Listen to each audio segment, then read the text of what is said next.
আমি বিয়ে করার জন্য একটা ছেলে খুঁজতেছি। কি কি কি কইছেন আন্টি? আমি তো বুঝি হারি না, আবার কোন চাই? আমি বিয়ে করার জন্য একটা ছেলে খুঁজতেছি। ও, বিয়ে করার জন্য ছেলে খুঁজতেছেন? কিন্তু ওরকম ছেলে তো নাই যে আপনারে বিয়ে করব, কারণ আমার তো ম্যাথ শেষ। আবাসিক হোটেলে আপনি ম্যাথ শেষ করে এলাইছেন। তবে একটু চেষ্টা দিতে হইব, কিন্তু একটা শর্ত আছে। হয়তো ছেলেরে কিছু দিতে হইব, ছেলেরে কিছু দেন ছাড়া তো ছেলে রাজি হইতো না। আপনি কি দিবেন ছেলেরে কোন? আমি হচ্ছে 5 তলা বাড়ি লিখে দিব, একটা গাড়ি কিনে দিব, আর হচ্ছে গিয়ে একটা হুন্ডাও কিনে দিব। ও, বাড়ি গাড়ি সব দিবেন, আর কিছু দিতেন না? আর 5 লাখ টাকাও দিব। তোমার যদি কোনো বন্ধু থাকে যে বিয়ে করবে আমাকে, কমেন্টে মেনশন করে দাও।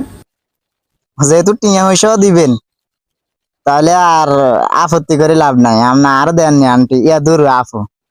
হ্যাঁ, আপনারা বিয়ে করুন, আর রাজি হয়ে গেছি। আর রাজি আছি, আপনারা বিয়ে করে এলাম।